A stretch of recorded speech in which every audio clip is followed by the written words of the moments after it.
Mes chers amis, d'abord, je voudrais vous dire combien, pour nous tous, j'ai employé un mot fort, c'est bouleversant de vous voir plusieurs milliers ici, à Bordeaux, après tout ce que vous avez vécu depuis 2 ans et demi, enthousiastes, nombreux, déterminés, prêts à vous battre pour redresser la France. Au fond,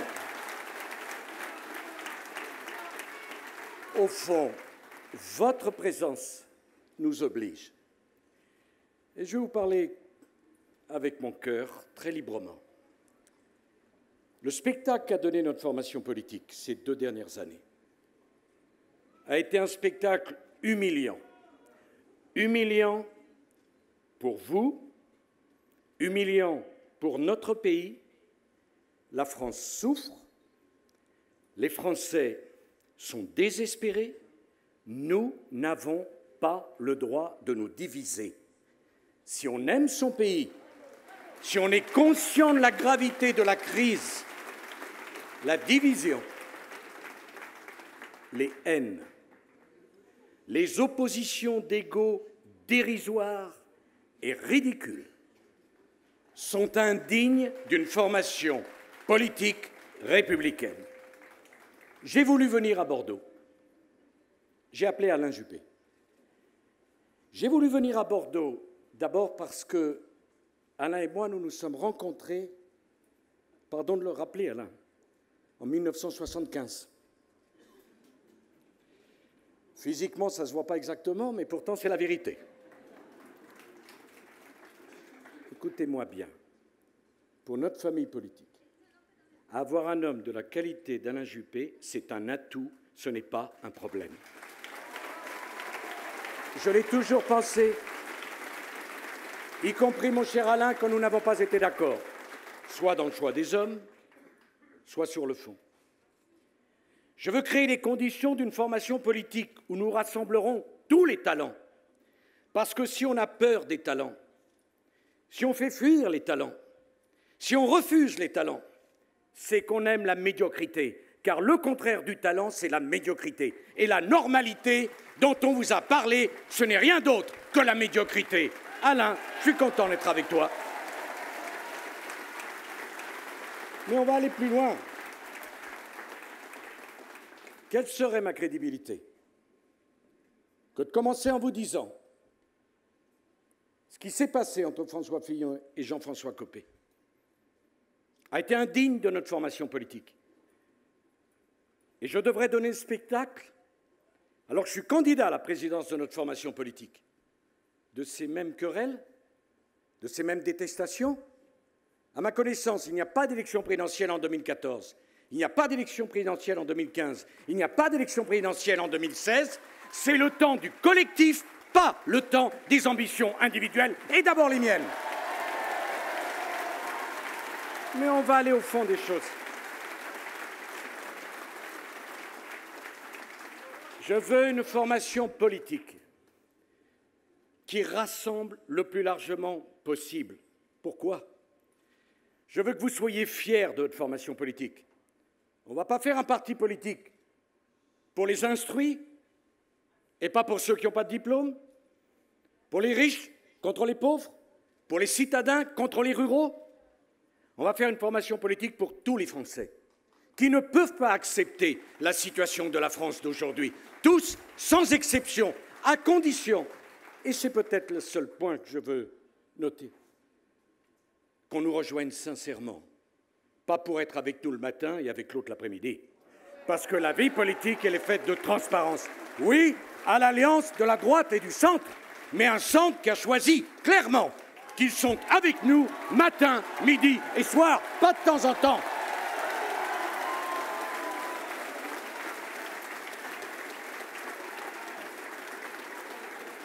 Le moment venu, et ce n'est pas moi qui ai eu tant d'ambition dans ma vie, qui ai commencé comme le dernier des militants au fond de la salle, et qui ai monté tous les échelons les uns après les autres, qui vais reprocher à qui que ce soit ses ambitions. Mais il n'y aura pas d'ambition satisfaite sur la faillite du collectif. Il n'y aura pas d'ambition pour aucun d'entre nous parce qu'aucun d'entre nous ne peut réussir seul. Nous aurons tous besoin les uns les autres. Cette vérité, c'est une vérité d'évidence. Alain aura besoin de moi et j'aurai besoin de lui. Voilà la vérité telle qu'elle se présente.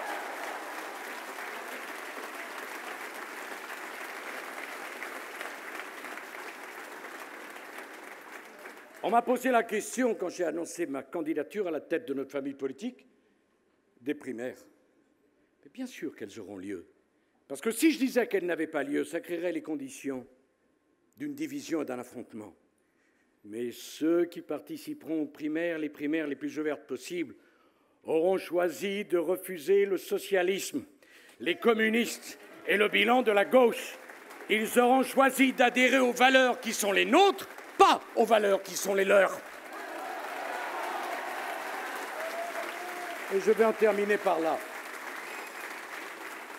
Pendant 2 ans et demi, non seulement, mes chers amis, on s'est divisés, mais on n'a plus travaillé. Et aujourd'hui, il y a des différences entre nous. Je veux vous dire sincèrement ce que j'en pense. La différence entre la gauche et la droite qui reste, elle est la suivante. La gauche voit dans toute différence une injustice. Je vois dans toute différence une richesse. Pour la gauche,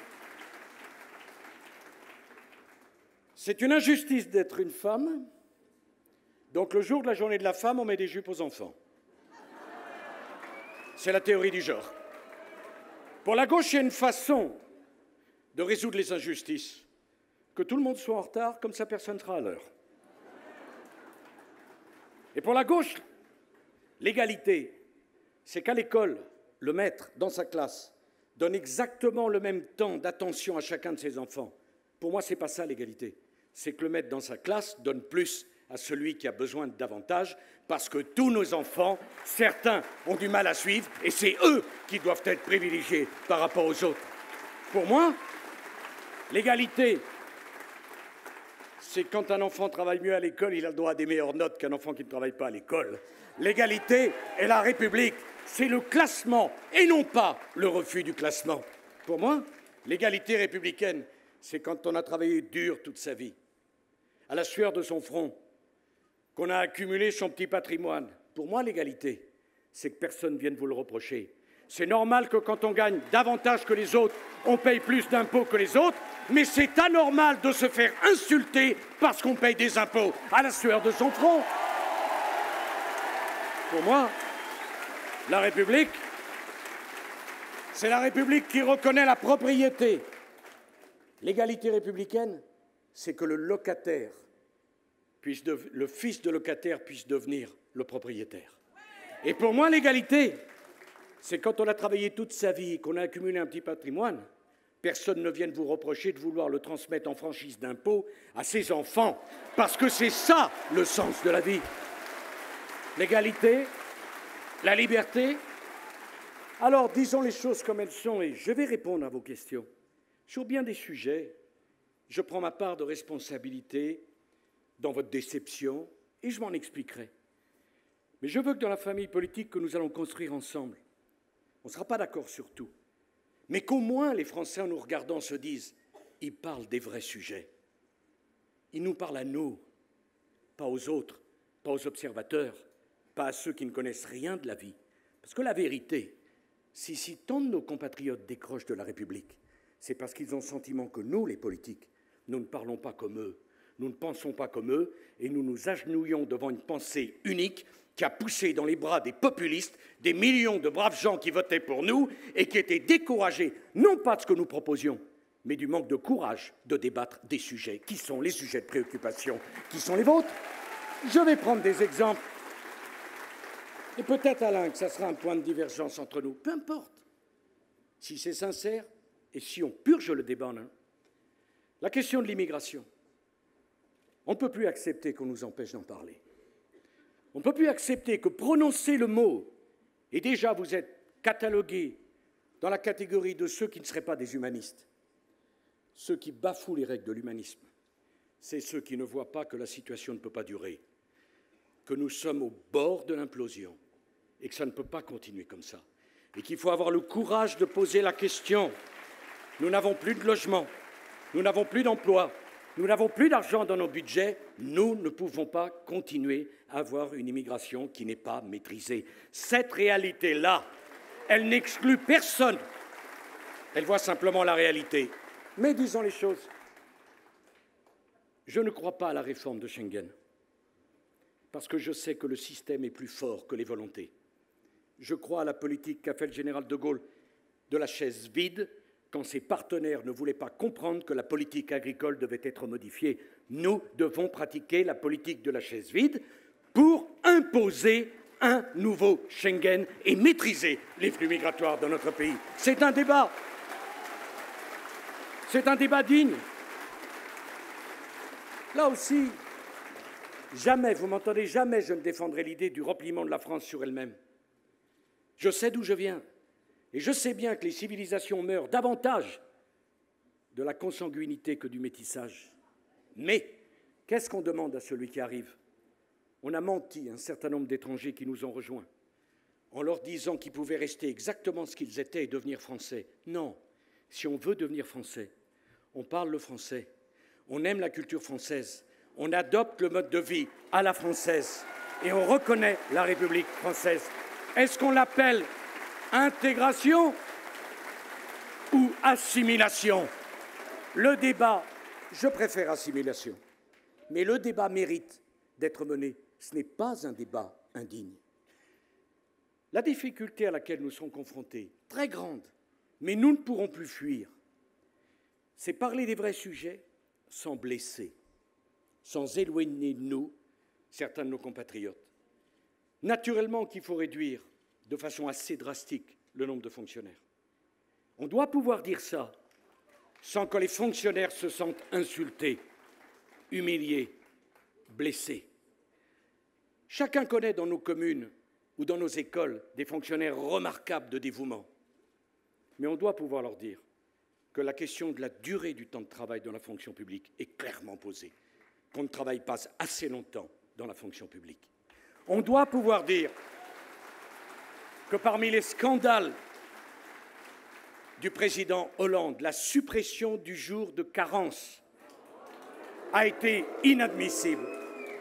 On doit pouvoir dire aux enseignants que 18 heures d'obligation de service par semaine, ce n'est pas assez dans nos écoles, parce que quand nos enfants sortent de classe, il n'y a plus un adulte dans nos collèges et dans nos lycées, sans les blesser. Un sujet qui nous tient à cœur, un certain nombre d'entre nous, notamment les maires, cher Christian, Alain, Nathalie, Michel, Laurent, vous avez exercé ces responsabilités. La question de l'islam, de l'intégration. On doit pouvoir dire aux musulmans de France que nous refusons toute espèce d'amalgame scandaleux entre eux et les barbares que l'on voit bafouer les valeurs les plus élémentaires de l'humanité, mais qu'il est venu le temps de poser un certain nombre de questions sur la compatibilité de certaines pratiques et de certains comportements avec la République, de le poser calmement, de le poser respectueusement, de le poser tranquillement. La question aujourd'hui n'est pas de savoir ce que la République est prête à faire pour l'islam de France, mais peut-être aussi ce que l'islam de France est fait à faire pour la République française. Je voudrais, Alain, que nous ayons ces débats, et j'en parlais encore avec le recteur de la mosquée de Paris, il y a 2 jours, que nous ayons ces débats calmement, tranquillement, et que nous donnions l'image d'une formation politique unie, et tellement unie que nous serions capables d'accepter nos différences. L'unité, pour moi, ce n'est pas que chacun se ressemble, que chacun pense la même chose. J'ai mon tempérament, j'ai mes convictions, j'ai mon énergie. Et je peux parfaitement comprendre que d'autres aient un autre comportement, une autre énergie, d'autres convictions. Mais je ne peux pas accepter qu'on refuse d'en débattre. Et que chacun de ceux qui seraient minoritaires, parce que je veux une formation politique où la règle sera le vote des militants, parce que je ne vois pas pourquoi on oppose les militants aux Français, et pourquoi on me dit quelle chose bizarre que tu parles de la France aux militants, mais si je ne leur parle pas de la France, je leur parlerai à qui de la France, si ce n'est aux militants? C'est-à-dire à ces femmes et à ces hommes qui, en plus de leur vie de travail, de leur vie de famille, viennent consacrer une partie de leur temps pour parler de l'avenir de la France. Et le moment venu, on choisira celui ou celle qui nous conduira au combat des présidentielles. Mais ce moment, il sera en 2016, pas avant. D'ici là, mettons-nous d'accord sur les 7 ou 8 mesures qui nous rassemblent et qui permettront d'éclairer les Français sur ce que nous ferons lorsqu'on viendra aux responsabilités du gouvernement. D'ici là, élargissons la famille, pratiquons le débat, votons, changeons de fond en comble notre système qui est aujourd'hui totalement vertical et qui doit être horizontal. Redonnons la parole aux uns et aux autres, menons les cantonales pour les gagner, menons les régionales pour les gagner. Et je voudrais terminer par ça. Et puis n'ayons pas peur de dire la vérité. Je sais parfaitement que dans cette salle, certains ont été déçus et ont pu voter pour les populistes. Mais permettez-moi de vous dire une chose. Lorsque le 6 mai 2012, il s'est agi de choisir l'avenir de la France, Madame Le Pen a choisi François Hollande. Elle est l'alliée et la complice de François Hollande. J'ajoute, mes chers amis, parce que cette réalité, j'allais y venir, si vous me coupez tous mes effets, mais je veux que vous entendiez ça, parce que je veux donner de leçons de morale à personne, pour une raison simple. C'est quelqu'un qui est déçu, on essaye de regagner sa confiance. On ne lui reproche pas sa déception. Quelqu'un qui a peur, on essaye de le rassurer, pas lui reprocher sa peur. Et quelqu'un qui doute, on ne lui reproche pas son doute. On lui tend la main.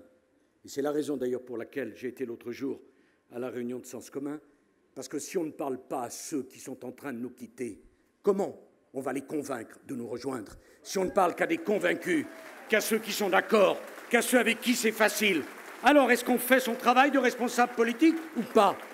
Mais vous devez entendre aussi qu'à chaque fois qu'il a fallu choisir entre nous et la gauche, Marine Le Pen a choisi la gauche. Elle est donc complice de ce qui se passe aujourd'hui. Et je veux vous dire une autre chose. J'aimerais tant que les médias arrêtent de les plaire d'extrême droite alors qu'est le programme économique de l'extrême gauche.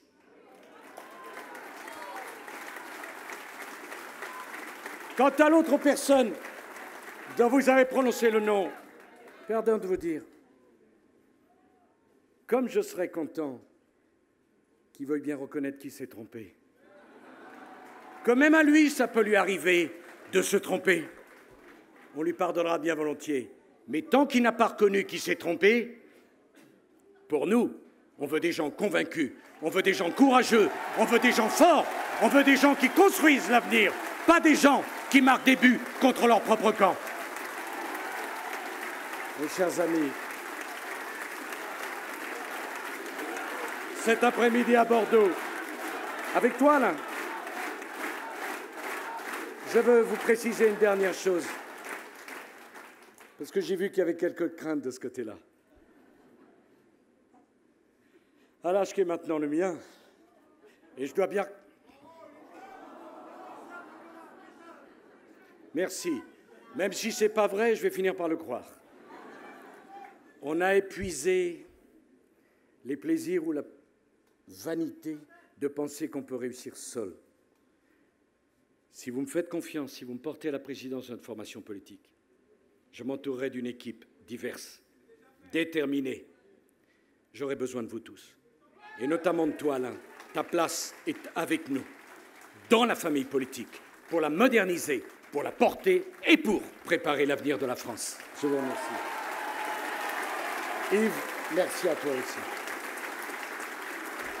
Maintenant, merci. Maintenant, j'attends vos questions. Et bien sûr, si Alain, Nathalie, Laurent, Christian, vous voulez répondre, Michel, il n'y a pas de problème. Allez-y. Monsieur le Président, première question à votre gauche. Bonsoir, Monsieur le Président. Pardon, je parle un peu trop près. Il y a un peu plus de 50 ans, En 1962 exactement, le général de Gaulle avait attiré l'attention des Français sur le danger d'une Europe qui ne serait pas une Europe des États-nations. Aujourd'hui, cette Europe des États-nations, elle ne se construit pas. Il y a même une disparition de la politique. Donc on se dirige vers une Europe fédéraliste. Et cette Europe fédéraliste, elle a l'air de se dessiner avec un État fédéral qui serait peut-être en dehors de l'Europe. Donc, je voudrais savoir quel est votre point de vue là-dessus. Bon, 2-3 remarques pour essayer d'être le plus précis et en même temps ne pas lasser votre patience. Pourquoi les élections européennes n'ont pas été bonnes pour notre mouvement? Je parle des dernières. Parce que nous avions un discours qui a cherché à éviter tous les écueils et qui, en cherchant à éviter tous les écueils, les a additionnés. Il faut dire la vérité. Monsieur, il n'y a pas une Europe, il y a 2 Europes qui ont besoin de politiques parfaitement contradictoires. Je vais m'expliquer. La première Europe, c'est l'Europe de l'euro. Pour moi, c'est clair. Nous ne pouvons pas définir l'avenir de l'Europe de l'euro sans poser la question, et je vous poserai la question par un vote. Qu'est-ce qu'on fait avec les Allemands? L'Allemagne et la France pèsent 50% du PIB de la zone euro. Si nous ne répondons pas à cette question, qui est très simple, on diverge ou on converge? Nous ne pourrons pas répondre à la question sur l'Europe. Pour moi, je veux très clairement désidéologiser le débat fiscal français, converger avec les Allemands, prendre le pouvoir à la tête de la zone euro et imposer un dialogue entre nos gouvernements et la Banque centrale pour définir une politique européenne économique qui retrouve le chemin de la croissance. Il n'y aura pas de remboursement de la dette de la France sans croissance. Et cette croissance, nous irons la chercher avec nos partenaires. Dedans, il y a un certain nombre de sujets qu'on peut évoquer, notamment celui de l'ISF. On peut vouloir garder l'ISF. Dans ce cas-là, il faut sortir d'Europe. Si on reste en Europe, il faut supprimer l'ISF. Je suis pour qu'on reste en Europe. Je suis donc pour qu'on supprime l'ISF. Deuxième élément, en m'excusant d'aller trop vite, l'Europe des 28 qui va devenir fatalement, qui va s'élargir. Je voudrais qu'on supprime 50% des compétences de l'Europe actuelle pour les regrouper autour d'une dizaine de politiques, politique industrielle, politique agricole, politique de la recherche. Tout le reste doit être rendu en compétences aux États-nations. Un mouvement vers l'intégration pour l'Europe de l'euro, un mouvement vers la réduction de compétences pour l'Europe à 28. Vous n'avez pas d'autre choix, me semble-t-il. J'ajoute que je ne crois pas aux possibilités, cher Michel Alliot-Marie, pour la Commission de se modifier ou de se réformer. Je poserai la question à notre mouvement politique. Je suis clairement pour qu'on retire le pouvoir d'initiative législative à la Commission. Il y a un Parlement européen depuis 1979. Nous n'avons pas besoin d'avoir une Commission qui produit des règlements et des lois sur la taille des fraises, le volume des œufs ou la réglementation sur les barreaux de l'échelle. Enfin, mais c'est sans doute un autre débat, je suis consterné de voir la politique actuelle qui est menée par la France et par l'Europe avec la Russie. La Russie et l'Europe sont des partenaires géographiques, culturels, historiques et politiques.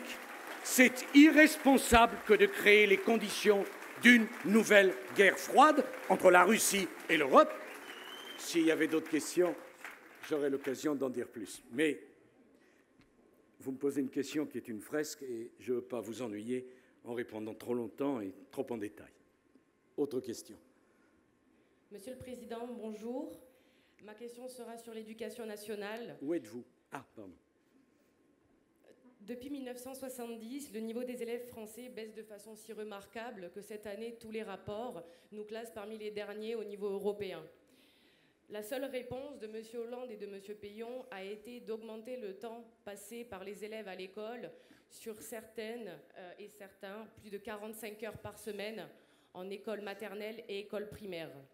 Que comptez-vous faire pour réformer en profondeur pour que les jeunes générations puissent enfin être parmi les premiers au niveau mondial et qu'ils soient fiers de tout ce qu'on aura fait pour eux, justement, pour qu'ils arrivent au meilleur niveau. Merci.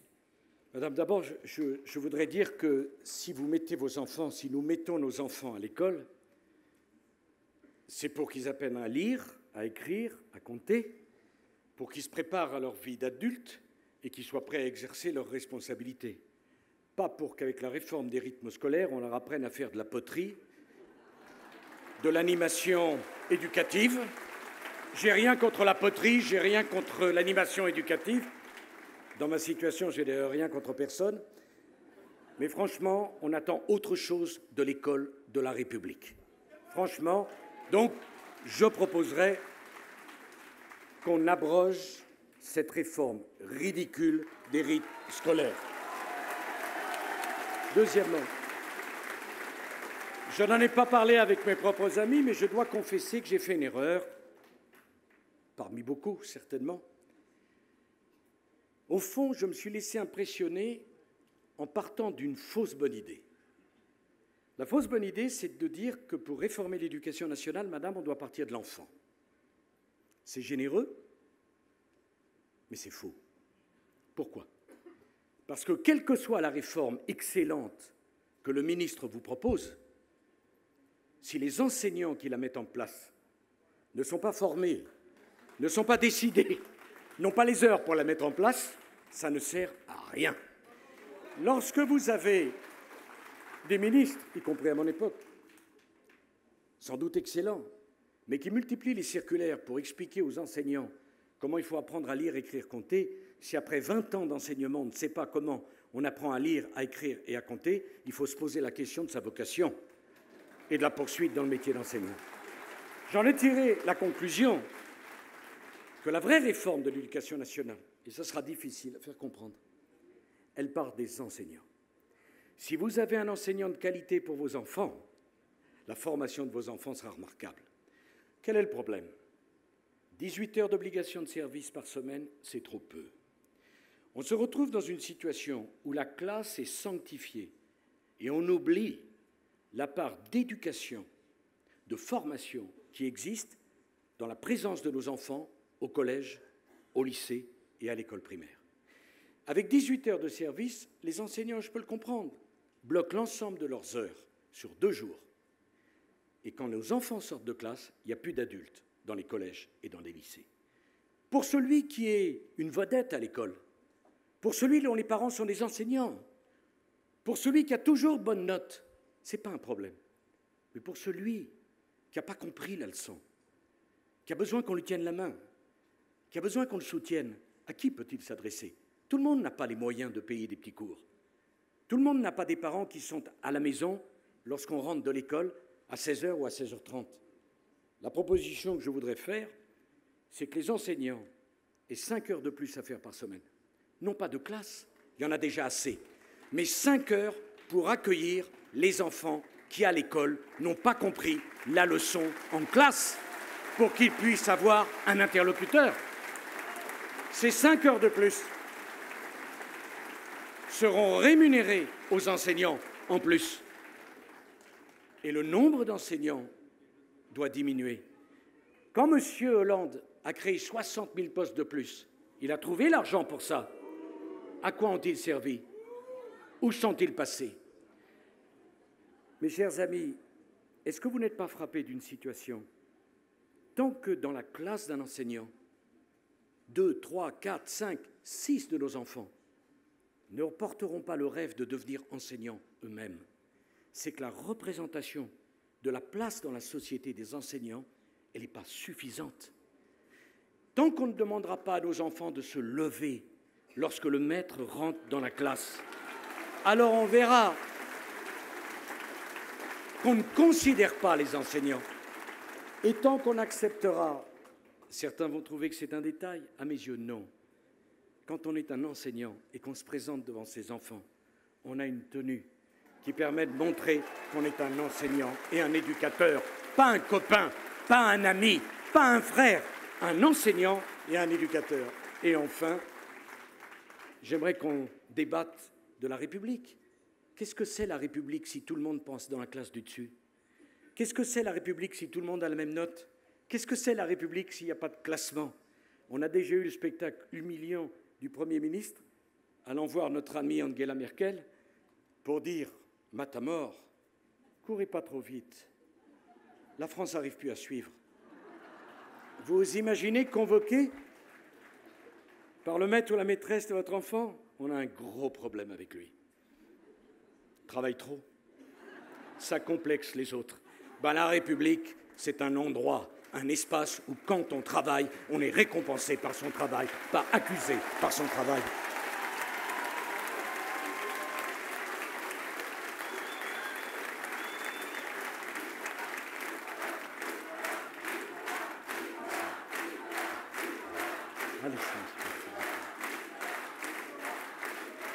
Monsieur le Président, bonsoir. Je m'appelle Francis Forté, j'ai 45 ans. Je suis secrétaire général de l'Union de la France Forte. Je pense qu'à Paris et à Versailles, on vous a fait plaisir. Donc ma question concerne le fonctionnement du nouveau parti politique. Sachez qu'aujourd'hui, sur le terrain, donc en tant que secrétaire général de l'Union de la France Forte, j'organise avec les fédérations UMP des réunions pour faire passer votre message. Ce qui remonte aujourd'hui, c'est que dans les fédérations UMP, les gens qui sont en place ne sont pas tous d'accord avec ce message-là et nous coupent un peu les jambes. Donc la question c'est comment pensez-vous faire changer les choses dans les fédérations? Bon. Attendez, vous venez de me donner une information bouleversante. Je n'aurai donc pas que des amis. Je vais vous dire une chose. J'ai fait un choix. Celui de ne pas écouter ce qui était désagréable, celui de ne pas voir ce qui pourrait me brûler les yeux, pour privilégier l'unité. Ne pensez pas que je sois devenu pour autant sourd et aveugle. Ça, c'est la première chose. La deuxième chose, et je veux que ça soit clair entre nous. Bon, comment le dire pour se faire comprendre?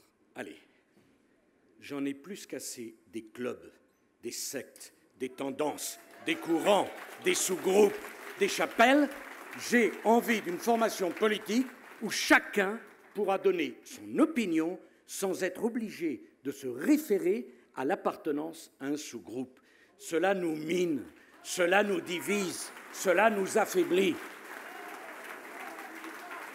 Je sais bien, alors je passe mon temps, alors j'arrive même plus à souvenir la droite populaire, la droite forte, la droite moderne, la droite molle. Non, ça n'existe pas.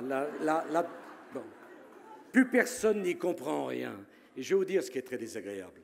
C'est qu'à ce moment-là, vous êtes dans un courant et vous devez être d'accord avec le responsable du courant, non pas parce que vous êtes d'accord avec lui, mais parce que vous êtes dans le même courant. Ça serait tellement plus simple, mes chers amis, que chacun soit assuré. Sur les grands débats, on discutera. Vous voterez. Sur le choix des candidats, vous voterez. Si vous avez envie de faire un groupe pour vous retrouver par affinité, personne ne peut le reprocher. Mais vous savez la première chose que je ferais si jamais j'étais élu? Je demanderais la dissolution immédiate de toute association qui porte le nom des amis de Nicolas Sarkozy, parce que dans ce cas-là, les amis de Nicolas Sarkozy, ils sont à l'intérieur, et s'ils veulent rester à l'extérieur, c'est qu'ils ne sont pas mes amis. Mon devoir sera de montrer l'exemple de l'unité.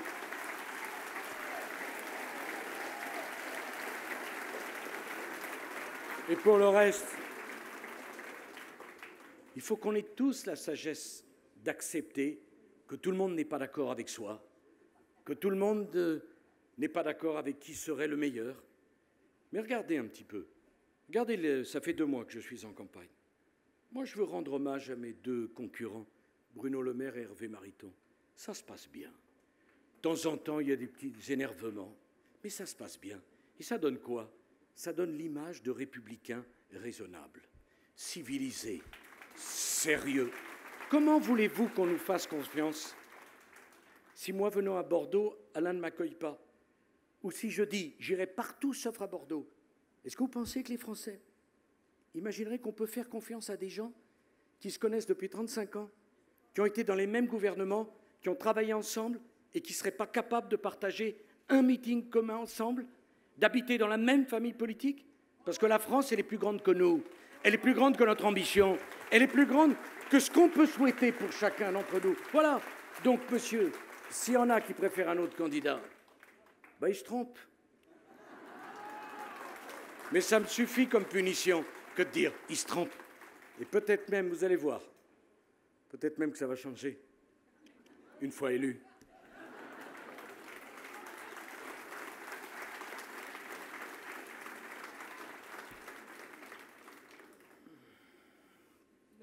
Monsieur le Président, bonjour.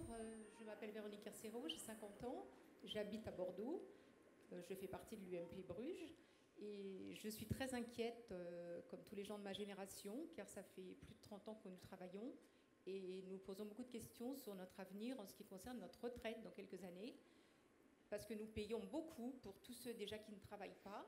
Nous, on ne sait pas ce qu'on va devenir quand on va travailler, quand on va être à la retraite, pardon, et tous ces gens qui ne travaillent pas, de quoi vont-ils vivre quand ils seront à la retraite? Va-t-il y avoir un nouvel impôt, une nouvelle taxe pour financer leur retraite? D'abord, je suis très impressionné que tous les interlocuteurs commencent par donner leur âge. Ce n'est pas une obligation, je précise. Bon. Sur la réforme de la retraite, là encore, je ne comprends pas l'attitude du président actuel. On a fait la réforme. On est passé à 62 ans. 2018, 22 milliards de recettes de plus. Sans doute faudra-t-il, dans les années à venir, faire 63 ans, et puis si la durée de vie augmente, passer à 64. Nous avons réformé les régimes spéciaux de retraite dès 2007. Aucun gouvernement avant les nôtres ne l'avait fait. Aucun. Aucun ne s'était attaqué à la réforme de retraite des gaziers, des électriciens, d'EDF, de la RATP. Nous l'avons fait. Qu'est-ce qui est en cause? Ce n'est pas tant ceux qui travaillent, madame, comme vous l'avez très bien dit, c'est ceux qui ne travaillent pas. J'ai été convaincu par l'argumentation de notre ami Laurent Wauquiez, et je pense qu'une solution consisterait à organiser un référendum le jour du deuxième tour des élections législatives, pour poser aux Français une question très simple. Êtes-vous d'accord pour qu'à toute allocation corresponde une obligation d'activité au service de la société? Sans exception. Activité pas forcément marchande. Naturellement, tout le monde n'est pas capable d'assumer une activité marchande. Ça permettrait d'assurer à ceux qui travaillent, qui payent des impôts et donc financent les allocations sociales, que celui qui ne travaille pas, et ce n'est pas de sa faute dans l'immense majorité des cas, est obligé de faire une activité au service de la collectivité. Et deuxièmement, ça nous permettrait de faire sauter le tabou du SMIC pour un certain nombre de nos compatriotes qui ne peuvent pas, compte tenu de leur état de santé ou de leur absence de formation, exercer un travail rémunéré au niveau du SMIC.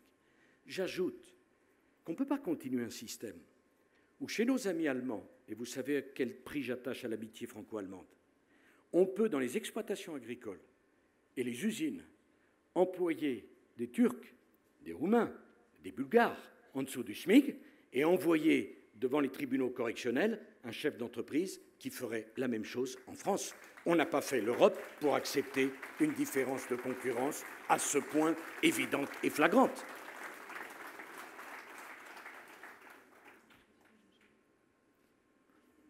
Bonjour Monsieur le Président. Eddy Pérou, de Bordeaux. J'ai une question concernant la parole publique. Comment comptez-vous faire en sorte qu'on retrouve la confiance dans la parole publique? Parce que le point majeur pour moi, c'est la parole publique. Monsieur, vous savez, c'est le problème majeur pour chacun d'entre nous, et moi compris. Je vous proposerai deux choses. Qu'est-ce qui mine la parole publique, d'abord? Et je ne suis pas en accord avec la pensée unique sur le sujet. Le plus grave dans la parole publique, c'est le mensonge. Quand M. Hollande a menti comme il a menti, il ne s'est pas simplement fait du mal à lui, il a fait du mal à toute la classe politique dans son ensemble, sans exception. Si déjà nous arrivions à être la formation politique qui accepte de dire les choses sans travestir la vérité, d'avoir le courage d'assumer des choix qui sont les nôtres, il me semble que la confiance commencerait à renaître. La deuxième réponse à votre question, et j'y ai beaucoup réfléchi, je vous demande de me croire, je ne vois pas d'autre solution que le retour à une pratique plus fréquente du référendum. C'est la certitude donnée à ceux qui sont dans cette salle, et plus encore à ceux qui n'y sont pas, qu'on le fera. Alors, ce n'est pas simple parce que tout ne peut pas être soumis au référendum. Si j'avais moi-même à décider du service national ou pas, je poserais la question par référendum. Parce qu'on aurait dû interroger les Français par référendum pour savoir si on gardait le service militaire ou si on le supprimait. Je pense, pour ma part, c'est une erreur de ne pas leur avoir demandé. En revanche, j'accepte, y compris la critique. Je n'ai pas voulu de référendum pour la Constitution européenne. Parce que je pense qu'on ne répond pas par oui ou par non à la question d'une Constitution avec 454 articles. Alors, la pratique du référendum, c'est un point, d'ailleurs, que je partage avec Alain. Je pense que la question centrale, c'est combien faut-il de responsables politiques dans un pays de 65 millions d'habitants. C'est une question centrale. Pourquoi? Parce qu'une assemblée pléthorique est une assemblée inaudible. La question du nombre de parlementaires, nous devrons la poser. Par référendum. Mais si vous voulez m'applaudir, c'est à la fin, parce que je ne suis pas sûr que vous soyez d'accord sur tout. Parce que, bon, je ne voudrais pas être applaudi puis sifflé, ça m'embêterait. Enfin, je préférerais être sifflé d'abord et applaudi ensuite. Bon. Non, mais la question est incontournable. Près de 600 parlementaires. Ne comparons pas les choses. Le Sénat américain, près de 500 millions d'habitants, 100 sénateurs. Nous en avons plusieurs centaines. Mais je veux dire aussi une chose. Je suis opposé à la limitation à 1 du nombre de mandats. Et je vais m'en expliquer devant vous, parce qu'on n'a pas dit encore une fois la vérité aux Français. Si on supprime le cumul des mandats, on double la classe politique. Dans chaque ville où il y avait un député et un maire, vous aurez 2 personnes qui n'auront de cesse de s'affronter à la minute où ils se trouveront opposés les uns aux autres. J'ajoute que quelqu'un qui n'a rien à dire avec 2 mandats ne trouve pas quelque chose à dire avec 1. Et enfin, je trouve que cette démagogie qui consiste, alors que je suis pour la réduction du nombre de parlementaires, à montrer du doigt les politiques. Moi, je vais vous dire une chose, monsieur, même quand je ne suis pas d'accord avec eux, quelqu'un qui se présente aux élections, ça me plaît. C'est quelqu'un qui s'engage. C'est quelqu'un qui prend le risque d'être battu. C'est quelqu'un qui prend le risque, pas d'être battu professionnellement, d'être battu personnellement. Et puis, on va y aller. Ce n'est pas votre question, mais ce sera ma réponse. Je n'aime pas cette folie de la transparence absolue, qui est le contraire de la République, où on sort la feuille d'impôt de tel ou tel, où on l'agite devant l'opinion publique pour bien haïr, pour bien jalouser, pour bien tirer tout le monde vers le bas, pour être sûr que les populistes, que tous ceux qui n'aiment pas la République en profitent. Et puis après, on va révéler et la sexualité des uns et la sexualité des autres. On n'en peut plus de leur débat sur la sexualité, matin, midi et soir. Et la République, oui, je vous le dis, et la République, elle comprend. Et bon, ceux qui n'ont jamais eu d'épreuve dans la vie, ceux qui n'ont jamais connu l'échec, ne m'écoutez pas. Ceux qui ont eu des échecs et ceux qui ont connu l'épreuve, tout le monde a des petits ou des grands secrets, a son jardin secret, a ses fractures intérieures, a ses chagrins, a ses peines. Tout n'a pas à être mis sans pudeur sur le débat public, dans une médiocrité générale qui vous donne le cœur au bord des lèvres. Voilà ce que je pense. Et quand je vois Je ne suis plus parlementaire et je ne le redeviendrai jamais. Et quand je pense qu'une commission indépendante peut faire fuiter les feuilles d'impôt de tel ou tel, mais où est-ce qu'on va arriver? Mais c'est une pratique. Alors j'ai vu l'autre jour un ministre dire « il faut réformer les notaires, ils gagnent trop ». Évidemment, ils ne cassent pas les abribus, ils ne bloquent pas les transports en commun. Et puis un autre, il faut réformer les pharmaciens, ils gagnent trop. Et on donne à l'opinion publique effarée un chiffre faux, moyen, pour être sûr qui seront bien détestés. C'est le contraire de l'idée que je me fais de la République. La République, c'est la pudeur, c'est le respect, et c'est le citoyen qu'on considère et qu'on n'abaisse pas en permanence. Et que dire de tous ces talk-shows où à longueur de journée, chacun est pris comme un punching ball sur lequel on s'essuie ses pieds pour le plus grand bénéfice de qui? De ceux qui n'aiment pas la République et de ceux qui ne partagent pas l'idéal de la République.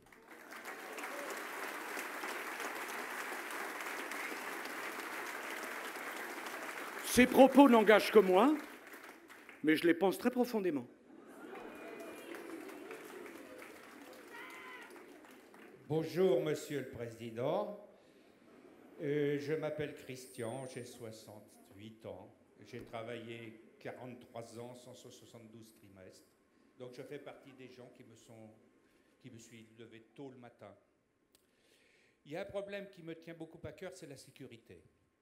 On voit bien que l'insécurité explose.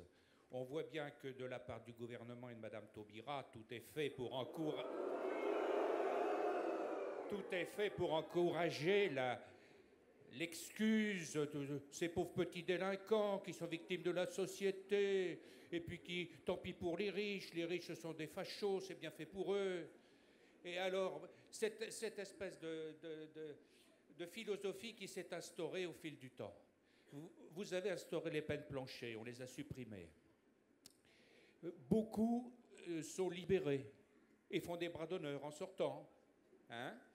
Qu'est-ce que vous pensez de tout cela et qu'est-ce que vous comptez faire pour y remédier? Si je puis me permettre un tout petit reproche, Monsieur le Président, je pense que le Corsair a été mal entretenu et qu'il n'a pas bien fonctionné.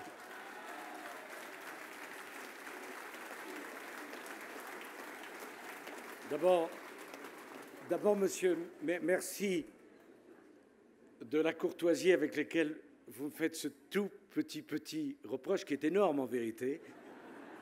Mais la courtoisie, c'est une valeur républicaine. Et c'est tellement rare que franchement, on a envie de donner plus à quelqu'un qui vous pose une question tellement courtoise. D'abord, un mot sur les riches. Lorsque j'étais en campagne contre M. Hollande, ou qu'il était lui contre moi, il avait dit « J'aime pas les riches ». Et bien maintenant, on sait qu'il n'aime pas les pauvres non plus.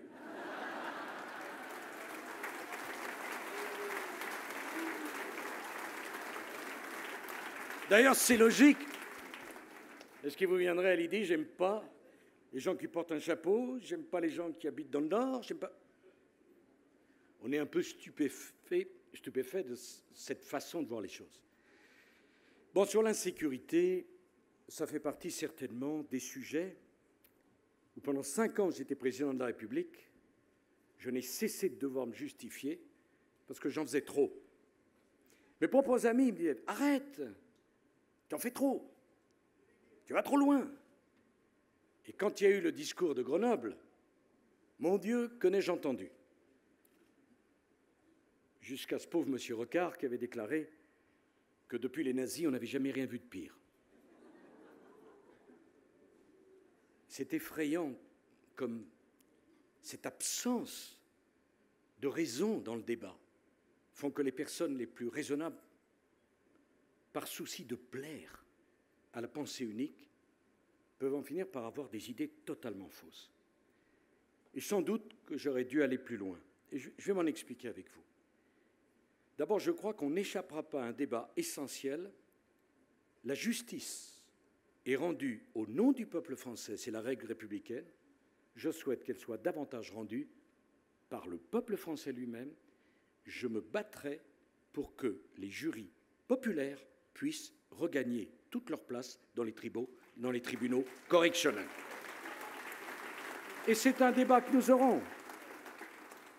Car imaginez, monsieur, si les jurés populaires retrouvent la place que nous leur avions donnée dans les tribunaux correctionnels, vous ne me poseriez pas la même question, car j'estime que pour les délits les plus graves, cher Jean-Paul Garot, c'est aux habitants de la Gironde, par exemple, que de dire comment ils doivent être sanctionnés, et pas simplement à des magistrats professionnels que de le dire.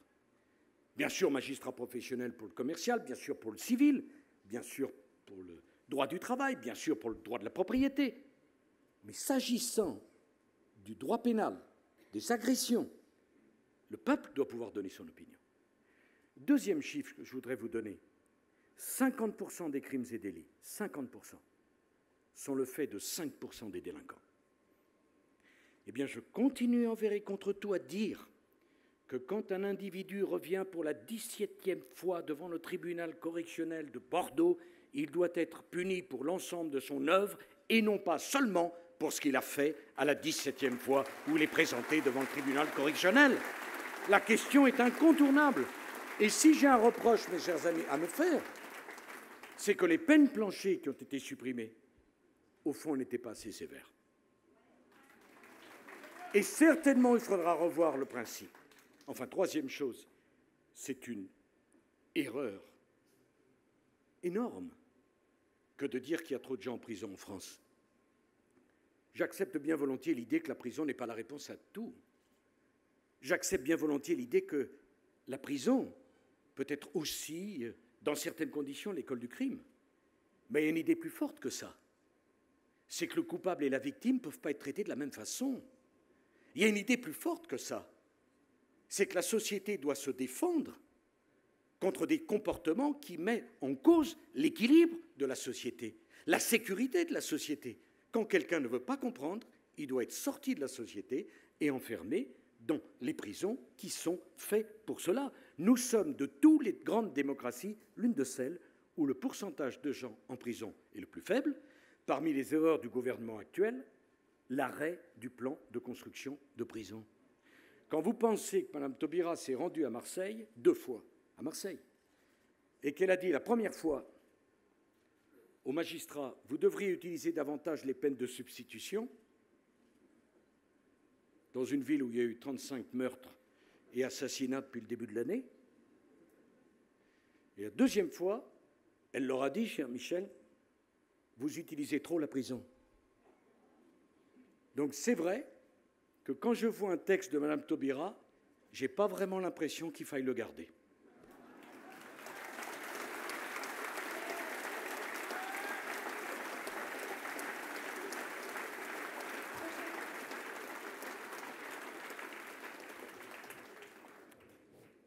Prochaine question sur votre droite, Monsieur le Président. Bonsoir, Monsieur le Président. Je m'appelle Roselin Ibiakobo. Je viens de Pau. Je suis ingénieur géologue. Et je suis un nouvel adhérent, juste 1 mois. Pourquoi 1 mois? C'est à cause de votre énergie. C'est très utile à le préciser, Monsieur le Président. C'est lors de vos meetings que j'ai suivi que voilà, il y a des idées qui reviennent et des vraies idées. Voilà ma question. Voici ma question, s'il vous plaît. Quelle est votre stratégie pour avoir encore, dans les prochains jours, beaucoup de Roselins qui vont permettre à l'UMP de se relever, à la future formation politique de se relever et d'aller au-delà de 2017, Monsieur le Président?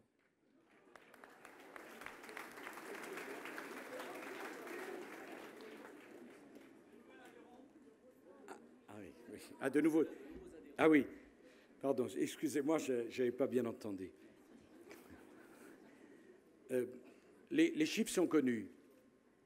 En Espagne, le Parti populaire a 600 000 adhérents dans un pays de 42 millions d'habitants. Nous avons 65 millions d'habitants. Nous devons largement dépasser le demi-million d'adhérents. C'est vital, monsieur, pour nous. C'est vital pourquoi? Parce que plus vous serez nombreux, plus vous représenterez un échantillon représentatif de la pensée des Français. C'est très important que nous soyons dans toutes les catégories d'âge, de profession, de toutes les sensibilités. Et donc la question pour nous, c'est d'exploser le nombre d'adhérents et de militants. C'est de le multiplier, les initiatives, que vous puissiez vous organiser dans vos départements comme vous le souhaitiez, que vous puissiez multiplier les initiatives vous-même et que nous soyons totalement éloignés du comportement de la secte. Bien sûr que ça sera difficile à faire fonctionner, bien sûr que c'est énorme à porter, Mais la vocation d'un parti politique, c'est d'être nombreux. Moi, vous savez, quand je vous vois 4000 comme ça rend de la noblesse à la vie politique. Non, si vous voulez. Ça rend de la noblesse à la vie politique. Et nous autres qui sommes des élus, on s'est engagés pour cela. Pas pour se retrouver à trois dans une permanence poussiéreuse dont le responsable tient la clé soigneusement cachée depuis 25 ans et dit au nouvel adhérent, tu sais, toi, dans 25 ans, peut-être que tu auras le droit à la clé une fois de temps en temps. Je veux par exemple, on en débattra là, mais moi je voudrais par exemple qu'on ait un mouvement de jeunes autonome. Je sais que ça pose des problèmes, mais moi je préfère les problèmes du dynamisme, de la vie, de ce qui boue, de ce qui marche, plutôt que les problèmes du silence et de l'absence d'initiative. Vous savez, Alain s'en souvient, j'ai été sifflé dans ma famille politique. Et comment? Je ne l'ai jamais quitté. Et moi, je préférais toujours être dans une salle où il y a un peu d'agitation. On a senti quand on est rentré avec Alain. Et je lui ai dit, tiens, il y a de la vie ici, c'est bien, ça bouge. Parce que je vais vous dire une chose, comprenez-moi bien, c'est l'esprit que je voudrais avoir. Je voudrais que ça bouge, je voudrais que ça vive. Je voudrais que quand vous venez à nos réunions, vous disiez en repartant, ah vraiment, ça nous aurait manqué de ne pas venir. Plutôt que d'aller à une réunion, on vous promet qu'il ne s'y passe rien, et on tient promesse, il ne s'y passe vraiment rien. Voilà comment on aura beaucoup d'adhérents. Et même, au moment des primaires, ça va être tellement bon de pouvoir débattre avec des hommes et des femmes de talent pour proposer à la France un grand débat, pas un petit débat, des grands talents, pas des petits talents. Parce que si nous ne représentons pas ça, on passe totalement à côté du message, on passe totalement à côté de l'utilité qui peut être la nôtre. Car si nous ne réussissons pas l'alternance, mes chers amis, ben la France aura le choix entre les socialistes ou le Front National. Je ne peux pas m'y résoudre. Et c'est la grande raison pour laquelle je suis revenu dans la vie politique, pour aider ma famille à assumer ce choix. Si vous saviez les conseils que je reçois, allez, je vais vous dire la vérité, pour préparer l'équipe, si jamais j'étais élu. Alors on me dit, mais attention, celui-là, il ne faut pas le prendre, il a trop d'ambition. Je dis, tu parles de moi? Ou attention, celle-là, il ne faut pas la prendre parce qu'elle n'est pas exactement sur ta ligne. Ben, heureusement, parce que s'il était exactement comme moi, ça ne ferait pas un grand élargissement. Ou attention, là, Bordeaux, mon Dieu, il y a peut-être quelqu'un qui a idée d'être candidat. Ben, heureusement, s'il n'avait pas idée d'être candidat. C'est ça la vie. C'est ça la vie politique. La vie politique qu'on aime, Alain, Nathalie, Laurent, Christian, Michel et moi. La vie, tout simplement la vie. Et pourquoi la politique, ça ne marche pas?